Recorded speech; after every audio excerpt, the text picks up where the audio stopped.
comme c'est bon de vous retrouver pour l'épisode numéro 2 des RNBO News. J'espère que ça va bien tout le monde. La première édition est en ligne sur la chaîne. Je l'ai fait il y a 2-3 jours environ. Vous avez tout simplement détruit le bouton des likes. Vous m'avez énormément aidé.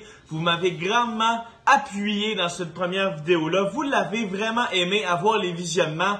Ça a vraiment été un blow-up total pour RNBO. Merci beaucoup. On se retrouve pour l'épisode numéro 2. J'espère que vous êtes hype. Donc, le but de cette série-là va être de vraiment parler de toute l'actualité qui s'est passée depuis 2-3 jours dans YouTube. On sait, on est tous reliés par une chose. Je fais des vidéos YouTube, vous regardez des vidéos YouTube, on est tous concernés là-dedans. On est parti, premier sujet. Oh my god, il faut que je me craque un gourou pour ça. Première chose dans l'actualité de YouTube, Quadeca et KSI se sont affrontés dans 2 matchs FIFA, tout simplement incredible.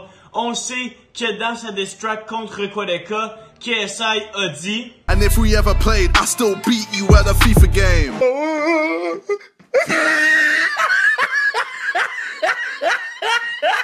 Et comme on peut voir par le résultat final, il s'est fait décrisser 2 fois. Une fois par une diss track et ensuite de ça dans une game de FIFA. Il a take 2 L de suite. Pour vrai, JJ, KSI, je pense pas qu'on va voir beaucoup de FIFA de sa part. Il a dit qu'elle allait recommencer à faire du FIFA, mais pour vrai, tellement à chier comme gars. Tellement toujours en train de trouver des excuses. Sérieusement, je crois que la carrière FIFA de KSI est terminée. Comme on peut voir, Quadeca qui a décalissé KSI dans ce match-là, ça a terminé 3-0. Grosse victoire de Quadeca, non seulement dans le rap game, mais aussi dans les jeux vidéo. KSI, vraiment, il a gagné contre Joe Weller, il a annulé contre Logan Paul, il a perdu contre Quadeca. What's next? Je veux dire, c'est sûr qu'il continue dans une pente descendante si vous voulez mon avis. Ensuite de ça, on continue avec mon rappeur préféré dans ce moment, Quadeca, avec mon autre rappeur préféré, Dax. Ils ont sorti une chanson avec le YouTuber Crypt. Crypt qui a été super bon dans la diss track de Deji contre KSI et ils ont sorti ensemble une chanson avec un autre rappeur un peu moins connu. Cette chanson-là, faites-moi confiance, c'est un banger. Cette chanson-là s'appelle The Four Horsemen. C'est incroyable. Le beat en background est un peu particulier, mais le flow qui coule, je vais vous mettre un petit 5 secondes de chaque chanteur maintenant. I'm not gonna let it slide. Okay, I forgot your name. I think I'm suffering from old age. All these rappers are acting in this shit. They doing role plays all day. Choosing how I'm eating like Chipotle. Put my moves on that bitch and she looking like Olay, huh? Well,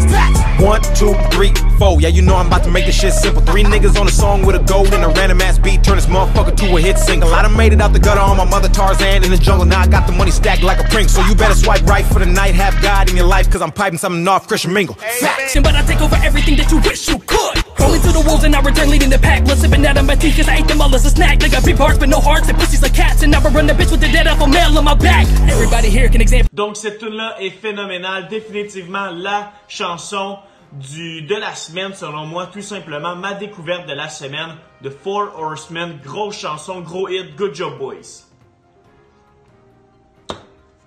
Ensuite de ça, on continue. On va retourner un peu dans le Québec. Lors de ma dernière vidéo, on a parlé beaucoup de Lisandre et de Jamesy. Jamesy s'en va très bientôt à Los Angeles et j'ai élaboré quelques petites théories. Non seulement c'est certain qu'il va aller voir T-Wop, qu'il va aller voir Gab Côté, des gars qui vivent dans la Cloud House. On se rappelle l'année passée, lorsqu'il est allé dans la Cloud House, il a sorti un vidéoclip qui selon moi, une chanson en fait, qui selon moi est sa meilleure ever. Elle s'appelle Swipe Up. Extrait. Qui ont posté sur Facebook le plus souvent possible. Envoyer ma gang, écouter toutes mes niaiseries. Flop. Jamais à la hauteur de mes attentes. Quand Frégal Patrick est pas là, j'ai l'impression qu'on rit de ma gueule. Puis que je vais jamais remonter la pente. Et selon moi, c'est certain qu'il va retourner là-bas. Il va faire beau, il va faire chaud. Il va avoir une équipe de producteurs avec lui. Il va avoir le temps d'écrire des lyrics dans sa tête. C'est certain, selon moi, que très bientôt, Jamesy va sortir une toute nouvelle chanson. Et croyez-moi, avec toute l'équipe vidéo qui le suit, avec toute l'inspiration qu'il a, avec toutes les émotions qu'il vit, cette chanson-là va être épique. Donc, une nouvelle chanson de Jamesy très bientôt, selon moi, ça va arriver. J'ai très hâte de voir. Ensuite, il faut parler de Dude Perfect. Si vous connaissez pas Dude Perfect, vivez-vous en dessous d'une fucking roche. Ces gars-là sont insane. Ils font des challenges, ils font des trick shots, ils font des podcasts, ils sont incroyables. Ils vont te sortir des vidéos de génie, du bon montage, sérieusement des trick shots insane, de soccer, de hockey, de basketball, de record Guinness, n'importe quoi. Ils ont sorti une toute nouvelle épisode qui nous explique que pour 5$ par mois, on peut s'abonner à tout leur nouveau contenu. Donc, est-ce que ça veut dire la fin de Dude Perfect sur leur chaîne à plus de bientôt de 40 millions d'abonnés? Je ne le sais pas, j'ai vraiment hâte de voir. J'espère qu'ils vont continuer à faire du contenu gratuit. C'est pas tout le monde qui a la force ou qui a vraiment le goût de mettre 5$ là-dedans. Donc, quand même une belle stratégie pour se faire de l'argent, mais j'espère vraiment que ce n'est pas la fin de Dude Perfect sur YouTube normal. On y reviendra, on va s'en reparler dans quelques semaines, voir l'évolution de Dude Perfect Premium. Je crois que c'est comme ça que ça s'appelle, mais appelons-le comme ça pour l'instant. 5$ par mois pour voir du contenu qui ressemble vraiment à celui de leur chaîne. Pour ma part, je ne paierai pas ce prix-là, mais sincèrement, ceux qui le font, je vais aller voir du feedback, je vais aller voir à quoi ça ressemble. Gros projet, Dude Perfect, all in en 2019. Ensuite de ça, il faut parler de vraiment ce qui est d'actualité. PewDiePie contre T-Series, je vais pas m'acharner là-dessus, mais ils n'ont jamais été aussi proches. Je crois, j'ai regardé récemment, 150 000 personnes seulement les séparent en termes d'abonnés. Je crois, selon moi, que dans la prochaine semaine, on va voir la fin de l'empire PewDiePie et le début de l'empire T-Series. Selon moi, écoutez, ça a été une chaude lutte, mais de jour en jour, ça descend, ça monte, et un moment donné, je crois que ça va être une question d'environ 100 000 subscribers et boom, T-Series qui vont tout simplement popper en ce moment. Donc PewDiePie, la fin d'une ère, c'est quand même assez triste que ça va arriver très bientôt. Écrivez-moi dans les commentaires si vous êtes plus Team PewDiePie ou Team T-Series. C'est quand même très intéressant comme débat, c'est quand même très chaud comme lutte. Ça me fait vraiment penser à quand je regarde les élections et je regarde tout ce qui monte en même temps. C'est vraiment mind-blowing. Vraiment une belle actualité YouTube si vous voulez mon avis.